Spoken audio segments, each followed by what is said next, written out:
Salam cerdas, Ibu Bapak, Saudara-saudara yang saya hormati. Berjumpa kembali dengan saya di kanal Awali Rizki dalam sesi komentar berita. Kali ini saya akan membacakan satu tulisan di media dan sedikit komentar dari saya. Tulisan tersebut tulisan Bapak Muhammad Iqmal ya, seorang praktisi perpajakan keuangan dan akuntan menurut keterangannya di sini. Ditayangkan oleh kompas.com pada hari 13 Mei 2026 jam 12 siang. Judulnya Angka yang Tidak Diceritakan Purbaya. Jadi judulnya straight ini ya. Ini ada gambar ilustrasi Pak Purbaya. Tulisannya begini.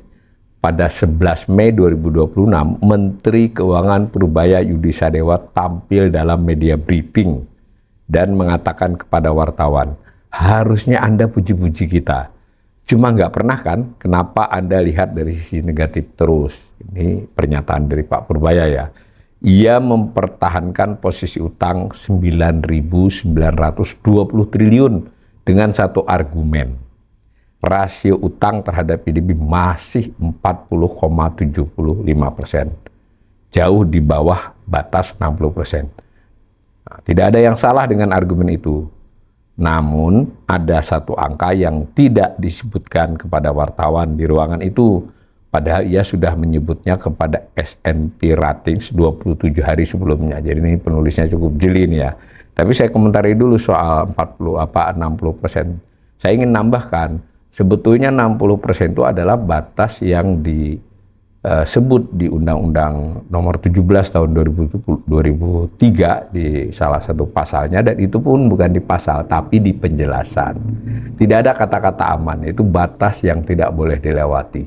Data menunjukkan batas itu tidak menunjukkan aman atau tidak aman. Kalau sudah 60% itu sudah krisis kalau berdasarkan pengalaman Indonesia tahun 97, 98, 97 masih kurang dari 40, 38,5, 96 masih 25%-an. Jadi undang-undang itu lebih merujuk kepada yang lazim dipakai tidak di Eropa, itu bahwa batas itu adalah 2 kali tax ratio sebenarnya. Jadi kan kurang lebih begitu. Kita kan tax rasionya sebenarnya hanya 9%.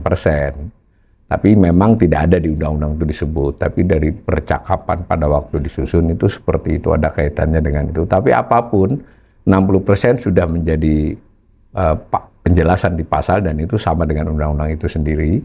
Tetapi tidak ada kata-kata aman. Nah itu ya. Dan betul seperti kata penulis, 40,75 itu masih jauh dari 60. Benar itu. Nah, tapi tadi kata penulis ada satu hal yang tidak disebutkan, padahal itu 27 hari sebelum tanggal 11 ini, sebelum Purbaya media briefing ini, Purbaya sudah mengatakan kepada S&P, karena sebagaimana dikutip Business.com, Purbaya mengatakan sekarang agak di atas level, atas sedikit. Kata S&P itu salah satu matrik mereka yang kita ada di limit. Jadi S&P lembaga rating itu menilai Indonesia bermasalah atau di limit lah, nggak boleh dilewati tentang satu hal terkait utang. Mari kita baca lagi. Nah, angka yang dimaksud S&P bukan rasio utang terhadap PDB, ini perlu digarisbawahi ya, melainkan rasio yang jarang muncul dalam konferensi pers.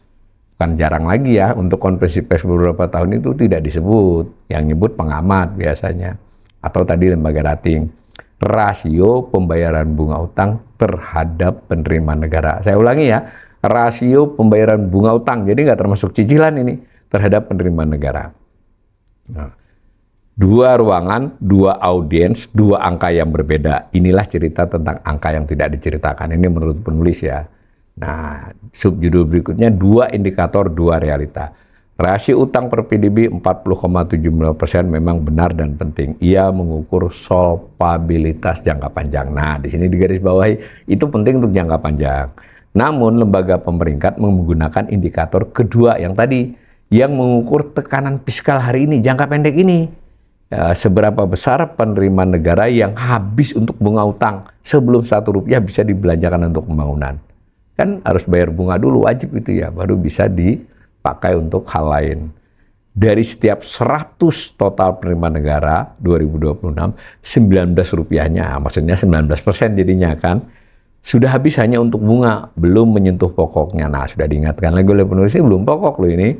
Dibandingkan penerimaan pajak, angkanya 25 rupiah.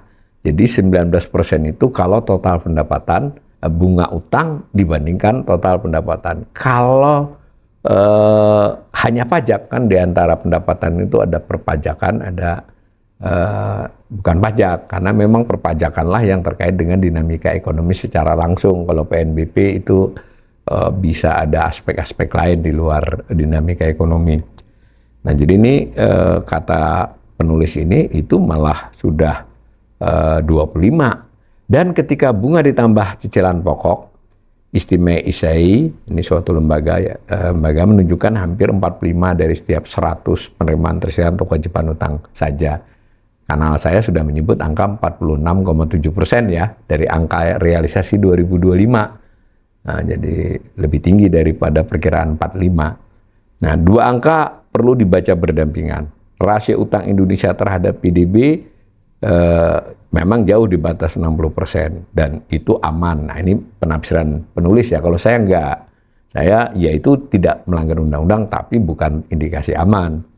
Namun rasio bunga utang terhadap total penerimaan negara sudah 19%. Diulangi lagi ya, tepat di batas atas ambang yang S&P gunakan. Jadi S&P memberi rekomendasi 15-20%.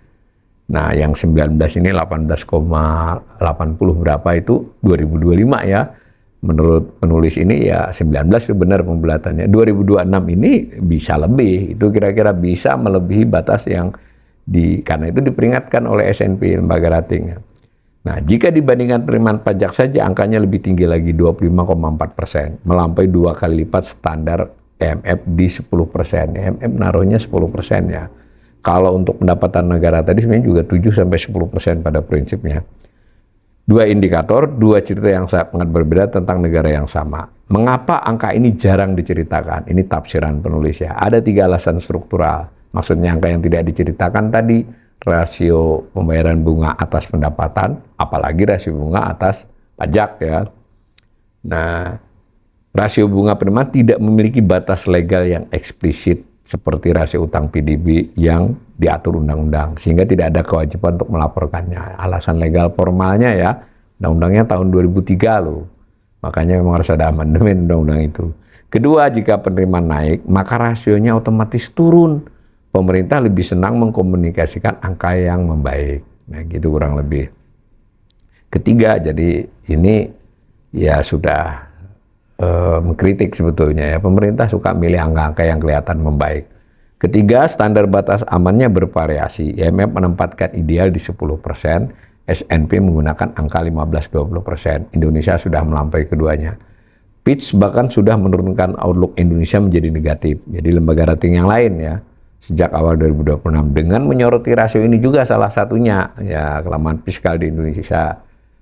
Kemudian dibandingkan peers yang BBB ini rating yang Indonesia masuk di dalamnya, tapi kita di antara yang BBB itu kita outlooknya negatif karena persoalan rasio, salah satunya yang utama rasio pembayaran bunga utang ini menurut penulis begitu.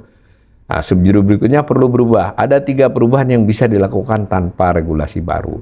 Laporan APBN kita perlu menampilkan rasio bunga terhadap penerimaan secara eksplisit setiap bulan, bukan sebagai catatan kaki, melainkan berdampingan dengan rasio utang PDB sebagai indikator utama yang setara. Setuju, dan saya juga salah satu yang berulang kali mengatakan APBN kita itu harus lebih informatif, tidak hanya kepada rakyat tapi juga kepada pasar, dan tidak ada kesan untuk menyamarkan hal-hal yang memburuk, misalnya biar imbang gitu.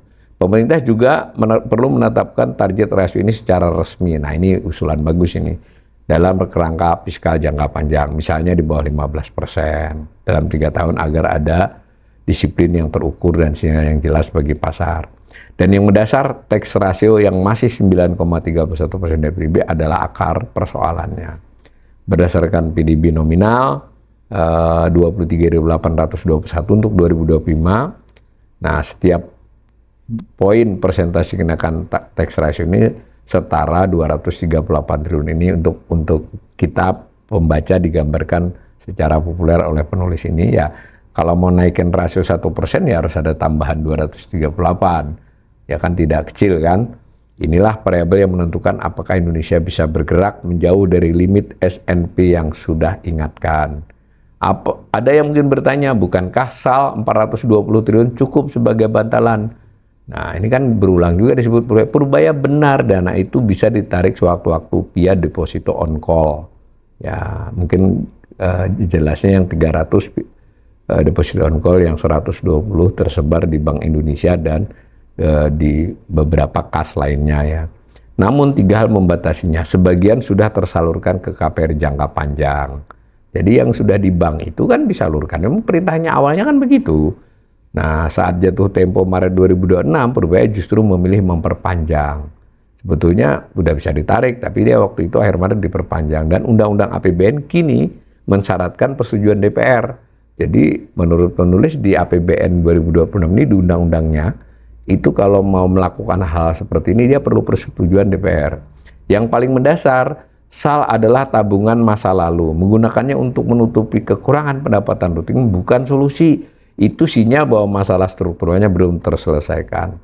Ada ungkapan klasik dalam analisis keuangan, jangan biarkan angka yang terlihat baik menyembunyikan tekanan yang sedang menumpuk di baliknya. Jadi begitu ya, S&P sudah menyampaikan langsung kepada Menteri Keuangan, Purbaya sudah meneruskannya kepada publik. Yang perlu terjadi sekarang adalah angka itu tidak berhenti sebagai pengakuan dalam konferensi pers, melainkan menjadi indikator yang diukur, dilaporkan, dan ditargetkan secara resmi dalam kerangka fiskal Indonesia. Nah, karena angkanya tidak diceritakan, padahalnya adalah angka yang tidak dikelola. Begitu tafsiran penulis. Ini ada catatan sumber dari tulisan itu adalah sumber-sumber resmi ya. Jadi saya kira cukup kredibel tulisan ini. Adapun pendapatnya ya kita boleh berbeda dengan penulis, tapi menurut saya Pak penulis ini cukup jelas pandangannya dan rekomendasinya kepada pemerintah. Mudah-mudahan menjadi satu hal yang juga dipertimbangkan oleh pemerintah, khususnya Menteri Keuangan dan jajaran.